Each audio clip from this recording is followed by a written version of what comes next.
Hello everyone, this is Harrison Young for Topic Time. Before we begin the show, we have 10 underwriters, some old ones, some new ones, and I'm going to read the names and then we'll get started. We have Bridgewater Liquors in Bridgewater. We have Town Line General Store in West Bridgewater, where UPS access is always available. We have a new car dealership, SKS Auto Sales in Bridgewater on the Middleborough line. It's like a zoo for cars and it just opened. We have Maid Pro Cleaning Service with Glacio Carvalho as president in East Bridgewater. We have Michael H. Jewlers in East Bridgewater. We have Auto Country in Abington, Michael Fagan president. We have my old pal George Millette with Hawkeye Fence in Brockton. We have Shore Shine Professional Detailing and Handwash for Cars in Abington. We have Furnace Brook Motors in Easton, Gary Stone, the general manager. And we have Pizza Time Restaurant in Norton, managed and owned, actually, I believe, by David Garfinkel, who's an old friend of mine, and my brothers. So that having been said, thank you all very much. And now we will start Topic Time for today.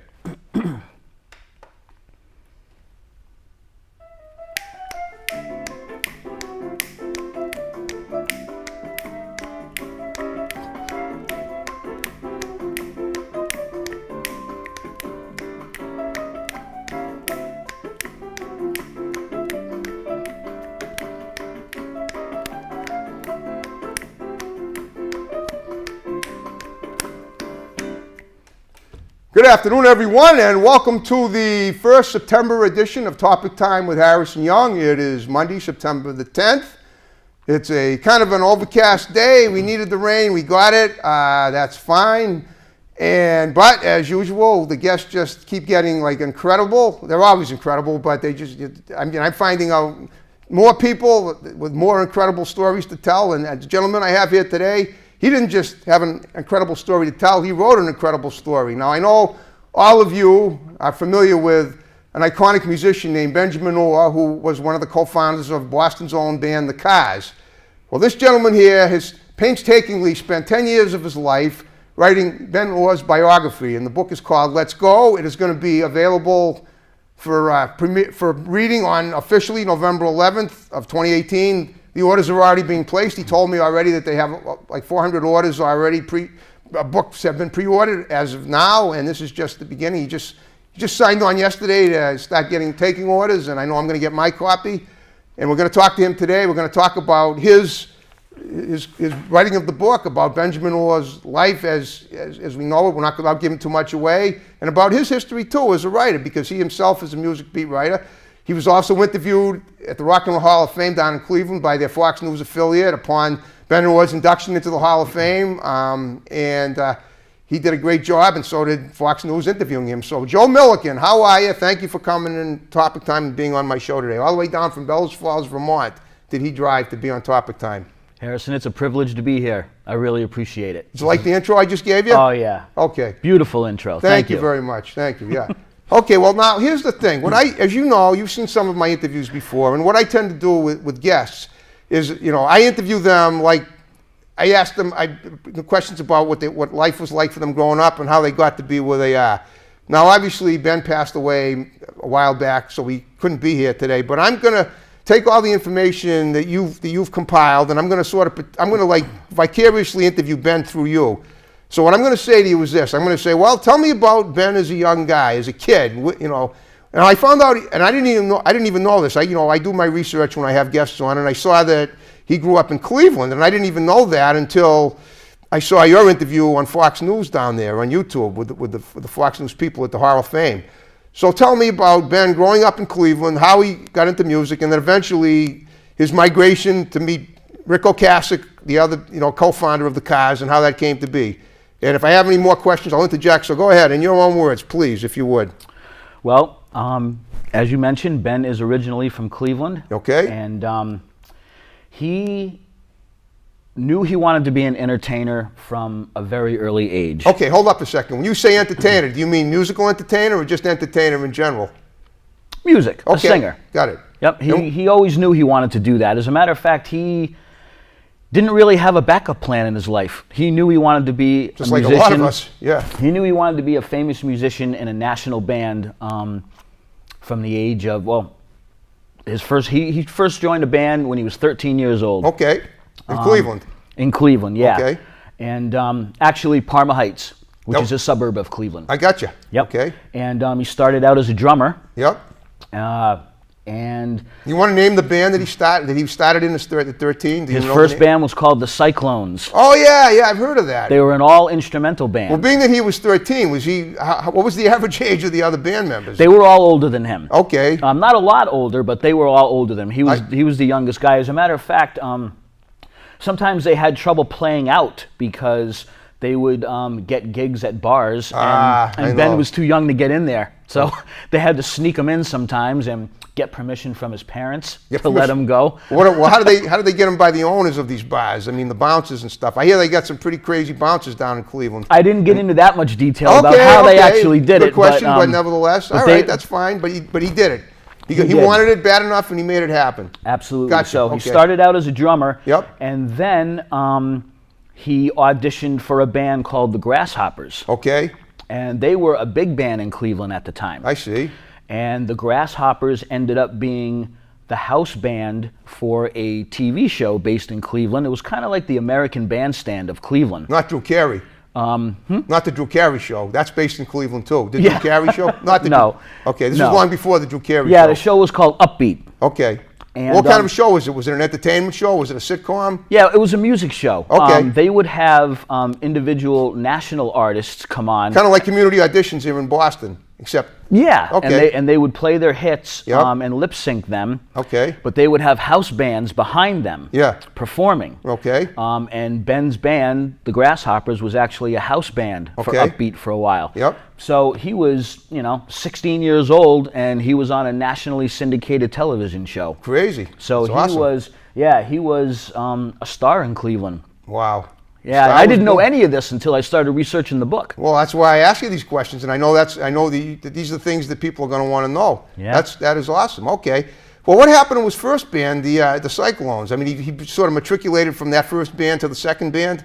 Yeah. Or did he? Some guys like Joe Perry, for instance, they play with more than one band at a time. He played with Aerosmith and with Charlie Farron, but Ben moved on from one to the other. Right. He played. He went from 13 with the Cyclones to 16 with the Grasshoppers. Right. Okay. And when he joined the Grasshoppers, like I said, they were on this syndicated television show. Okay. And I mean, at 17 years old, yeah, that's pretty impressive. He was followed around town by people everywhere he went. Yeah, he was a good-looking guy, and I say that objectively. Absolutely. Right. Okay. So yeah, and just real curious. He looked very. He was. I got to tell you. I mean, I've been a fan of the Cars for 40 years, and I still watch their music videos at night. And he looked like, and I'm not putting down the other band members, but he did look like the most athletic one in the band. He looked really good. He was buffed really good. Oh yeah. And he looked like I mean, did you know if he worked out or anything? Did he take? I mean, he always took care of himself, no doubt. Okay. Yeah. Cool. All right. A funny little story though. He wasn't allowed to play sports in school. Why? Because I ask these questions. His parents were very protective, and they were afraid he was going to get hurt. Okay. So he stuck to music and didn't really get into sports, but he was very athletic. Yeah, I can see that. Okay. He was always considered, even his bandmates in the Cars considered him the rock star of the band.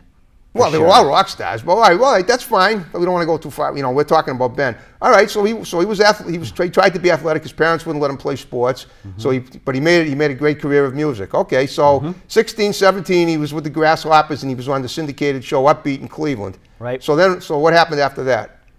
Well, Ben actually left school. Never graduated high school? He did not graduate from high school. Okay.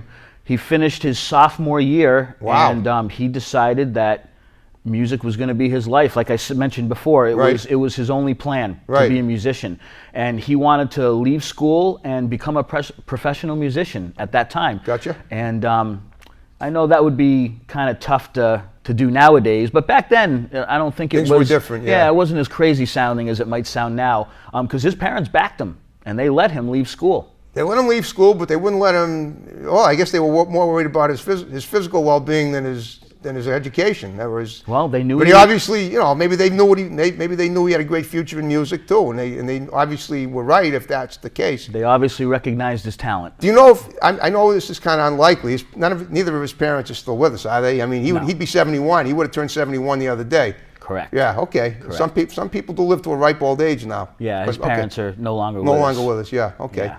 Yeah. So he quit school. And this is when he was with the Grasshoppers, and he decided to become a professional musician. Let me figure out the timeline. He was born in 1947, so we're talking this would have been like the mid 60s. Mm-hmm. So okay. Yep. So what happened between the years when he did that and when he hooked up with Rick Ocasek and all that?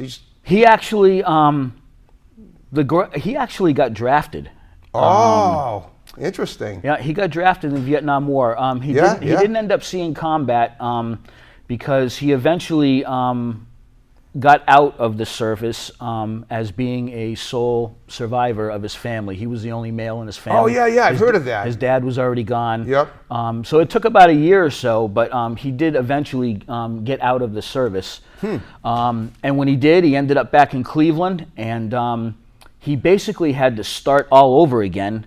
Even though what happened to all his bandmates from before he went into the service? I mean, they weren't around anymore to keep, resume the band songs or whatever. Some of his bandmates ended up going to college. So that wasn't for him. So obviously you don't get drafted when you go to college. Yes, I remember that. I remember. It's funny. I'm just gonna throw in a little anecdote of my own. I hated school as a kid. Back in the '60s, when I was in first grade, I would watch the news with my parents and watch the Vietnam War unfold every night on the national news with Walter Cronkite usually. And somebody told me, if you go to college, you won't have to go to war. I used to worry that I'd be old enough that I'd get drafted and get killed in Vietnam. But you know something? I hate the idea of having to go to college. Sounded almost as bad as getting killed in Vietnam. So I was really bent about that. But go on. I figured I'd just throw that in for effect. Yeah. A little all-time nostalgia to share with you, of my own. But go on. Yep, he started in the Cyclones. Yep. I want to mention another band he was in between that and the Grasshoppers called the Delphis. Okay, I've heard of that. Were they a national band at the time? No. Never. Okay, no, they were a trio. Yeah. And they did polkas. Okay. They played wedding receptions and did a couple of bar gigs. But that only lasted a summer or so. Okay. Because those two guys were older than him, the other two band members, and they went to college. Did Ben dance at all? I mean, was he did any polka dancing?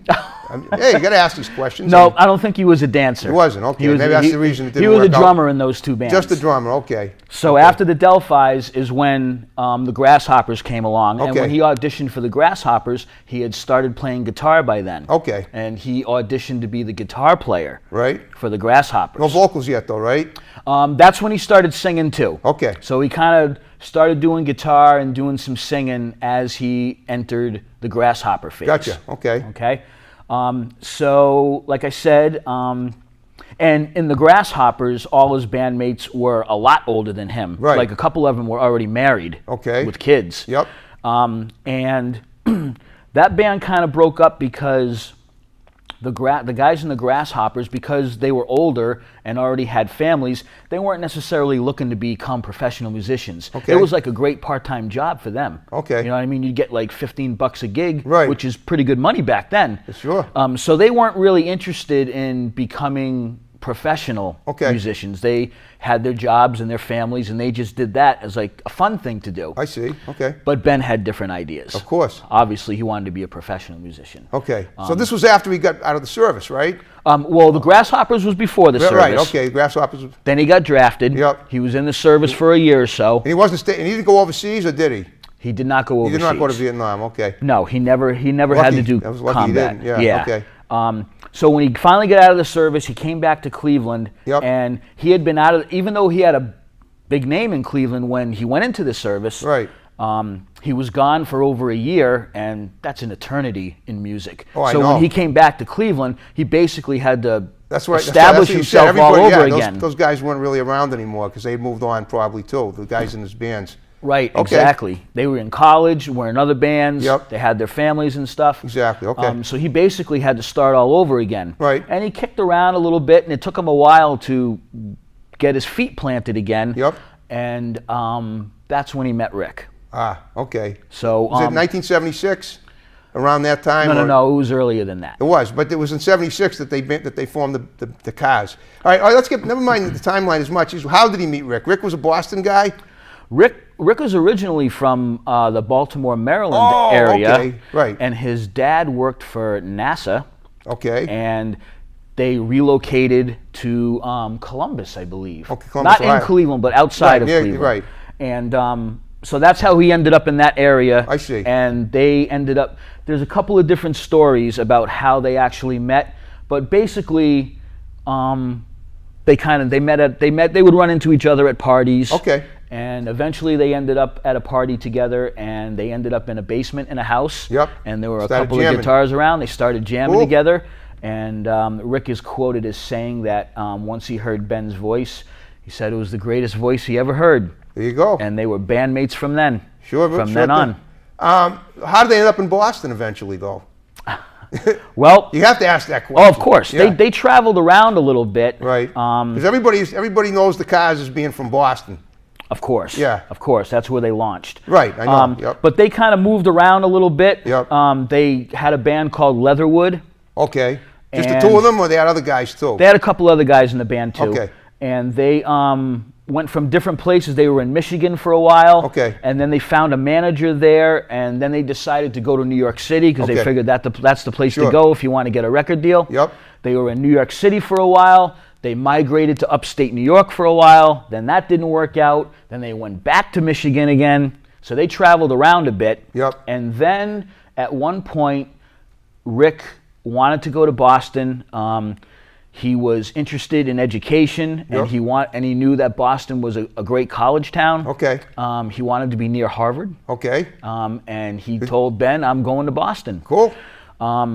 Ben had just lost his father at the time. Oh boy. This is the early '70s. Yep. So he wasn't quite sure if he wanted to leave Cleveland and his mom to go to Boston. So Rick actually went to Boston on his own at first. Yep. And he was in Boston for several months. Right. But kept in touch with Ben, kept saying, "You got to come to Boston, you got to come to Boston." Once things settled down a little bit for his family, he knew his mom was doing okay. Yep. He went to Boston and met up with Rick, and that's how they ended up in Boston. That's how they ended up in Boston, okay. Right. So, and that's when they got those other guys, Elliot, David, well, we don't want to go too far, but that's how just real quick, the other band members, how did he find them? They were all great cogs in that machine. I mean, Boston's a great music city. Exactly. And it's not a huge city like New York City. Right.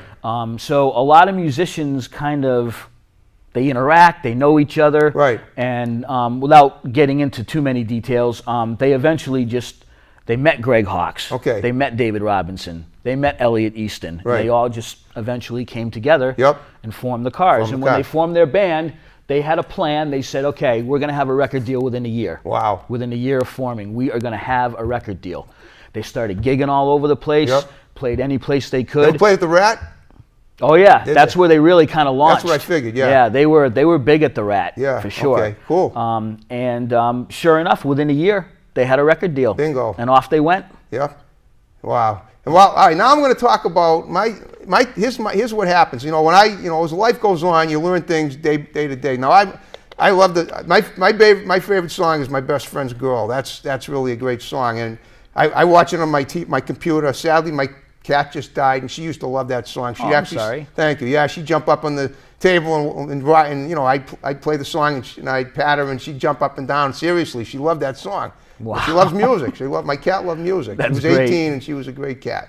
Well, but then I watched for the first time, and I never knew this until I saw the video. I watched "You're Just What I Needed," that music video, and I didn't realize until that time that Ben was singing the lead vocals on that song, and while Rick was singing it on the other song. Well, I knew Rick was singing it on the other song. I didn't know Ben was singing it on until I saw it. Now, you mentioned that somehow the band designated certain lyrics for Rick and certain lyrics for Ben. How did they divvy that up? Can you explain that? Yeah, they kind of have two different styles of singing. And I don't mean this in a bad way, but Rick was more of a quirky kind of vocalist. Oh, I get that. And Ben was more of a he was melodious sounding more of a guy. crooner. Yes, You know what I mean? He was a crooner. Yeah. He had Elvis in him. Really? That kind of thing. Yep, no question. But when Rick would write songs, he didn't really have particularly in mind who was going to sing that song. they would go into the studio and they'd start rehearsing, and Rick would say, "Okay, you try this one." I'll get you. And Ben would sing it, and Rick would sing it, and they would kind of go, "Yeah, that one's yours." Oh, I got you. So when he wrote songs, what a great system. That's really he didn't cool. really designate, "Okay, I wrote this for you. Right. I wrote this for me." They kind of went in there and kind of both sang it and felt their way through it, and it just kind of. They kind of, they could get the vibe and figure out who should be singing what. Yeah, because so that's kind of how some bands will have one lead singer throughout, and other bands will have more than one. And I always liked, like people in general, the more multifaceted, the more opportunities you're going to have. Yeah. But that's really cool how they did that. It's really cool that they both sang a bunch of hits. Okay, so now let's fast forward a little bit further, toward like the '80s now. And Ben did that song "Stay the Night" in 1986, and I saw an interview with him on YouTube, and that was a great song. But when did his career ever? Did eventually the Cars break up and Ben went solo, or did that not happen, or was he with the Cars till the end? Well, Ben eventually had a solo band. When he did his solo album, it wasn't necessarily his plan. It was Rick's plan. Okay. Rick did several solo albums. I see. And he wanted to do those and planned them out. Ben didn't necessarily have in mind to do a solo album, but the record company approached him and said, "We want you to do this." I see. Okay. And what record company, what label did they carry them? Elektra. Elektra, gotcha. Yeah. Okay. And so they kind of approached him and said, "Do you want to do this?" Okay. He actually signed, I believe, a 3-album solo deal, although he never did 3. Yeah. He only did the 1. Right. So they approached him about doing it, and he figured, why not? If you're going to give me the opportunity, I'm going to do it. There you go. So him and his fiance at the time. Okay. I'll also interject that Ben kind of not had trouble with, he was not very comfortable with writing lyrics. Okay. He loved the fact that Rick did lyrics. Right. He let Rick, that was Rick's thing. Right. So Ben was a great songwriter as far as writing melodies. Okay. I mean, he played drums, bass, guitar, multi-instrumental. But he felt a little uncomfortable about lyrics. It's interesting. You got to write the music as well as the lyrics. And I guess Ben was more of the instrumental genius than the. Exactly. I got you. Okay. And his fiance at the time was also musical. Right. And they teamed up, and she helped him with lyrics, and they co-wrote songs together. Cool. So he did more of the melody stuff. She did most of the lyric stuff. Okay. And they married the two together. Okay. And that's how he created his solo album. And that's "Stay the Night" was her lyrics, perhaps. Or just wondering. Well, yeah. Oh, cool. Not that he wasn't involved in the lyric Oh, of course writing. he was involved. He sang them and he killed it. He was great. Oh, of course, okay. of course. Yeah. But I think she helped him a lot and made him feel more comfortable with. Of course. Having a partner and having someone to help you along with it. I wouldn't mind that in my life too. Then maybe I wouldn't mind having a female partner helping me out. My guests help me when they're here, like yourself.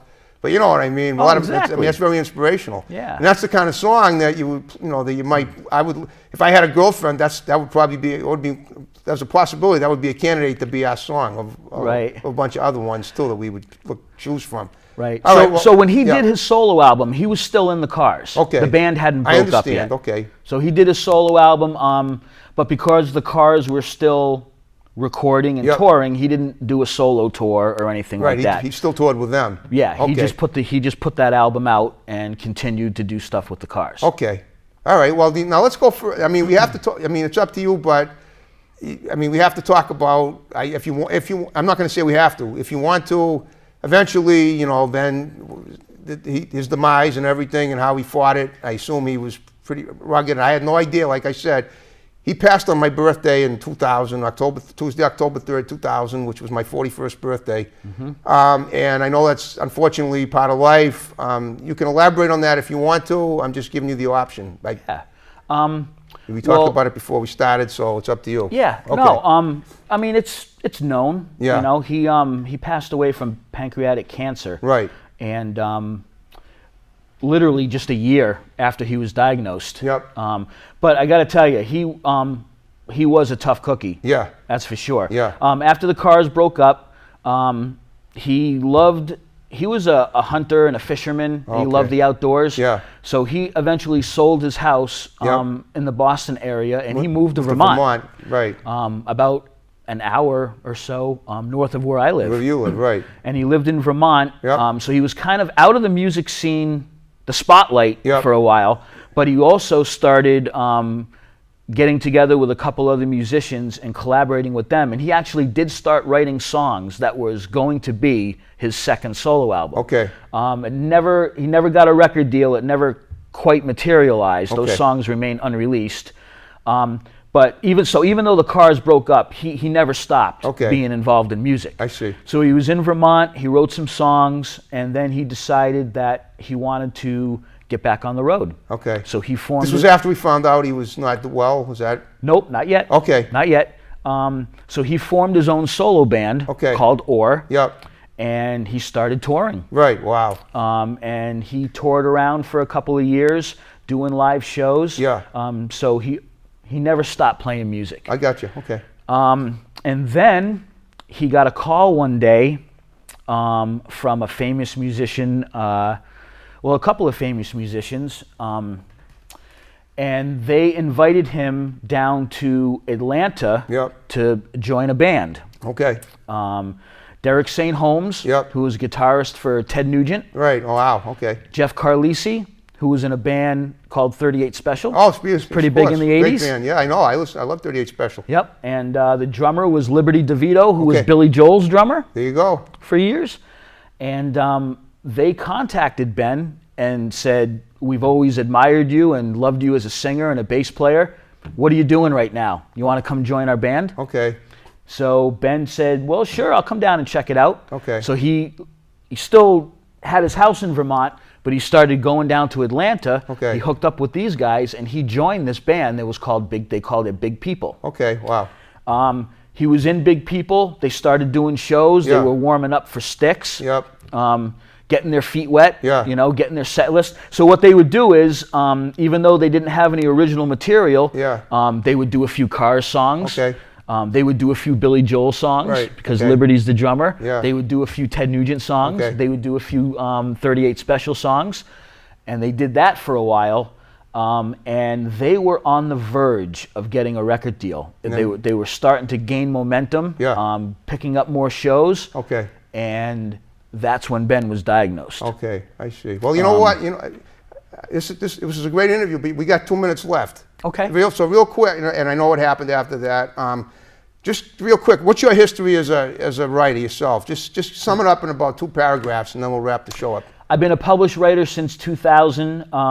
Music writer? Mostly music journalism. Okay. I was also an editor at a weekly paper in Vermont. Okay. So I've been a published writer for 20 years. Cool. But all newspapers and magazines. This is my first book. Okay. This is my first book. Real quick, you want to give any shouts out to people that are going to see the show? Just condense it, and then we're going to know. I want to give a shout out to all the Cars fans out there. I also want to give a special shout out to Donna Neal, who is my public relations director. Couldn't happen without you, Don. I wouldn't be sitting here without her. You know it. I wouldn't have a book deal without her. She has been tremendous in helping me. So Donna's been a very important part of all of this, and she's going to be coming back to Cleveland with me. Maybe I'll go down to launch too. the book. Hey, we're going to be inviting a lot of people. We'll make sure you get an invite. At least. You want to come to Cleveland, you can come with us. Hello, Cleveland. And on that note, are you ready to jiggy with it? Great job. I'm ready. I hope you had a good time. Oh, I had a great time. All right, here we go, folks. I hope you enjoyed that episode of Topic Time. Watch more. Here we go. Have a nice week, and see you next time. Or whenever. Here we go. Shout out to Charlie Farron, too. Charlie Farron. Love you, Charlie. Joe Perry on your birthday. Got to get you on the show. Steven Tyler, too, hopefully.